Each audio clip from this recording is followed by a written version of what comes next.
বেগম খালেদা জিয়ার আত্মার শান্তি ও মঙ্গল কামনায় প্রার্থনা করেছেন সব সম্প্রদায়ের মানুষ।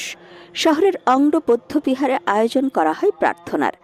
জাতীয়তাবাদী বৌদ্ধ সমাজের উদ্যোগে প্রার্থনায় চলে বুদ্ধমূর্তি দান, অষ্টপরিষ্কার দান ও হাজার প্রদীপ দান সহ নানাবিধ দানের মহতী পুণ্যানুষ্ঠান হয়।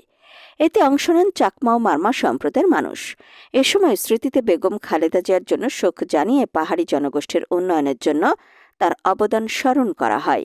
মহতী অনুষ্ঠানে বক্তব্য রাখেন প্রবীণ চন্দ্র চাকমা, অনিমেষ চাকমা রিঙ্কু, অংড বৌদ্ধ বিহারের অধ্যক্ষ খেমাশের মাহাথেরো।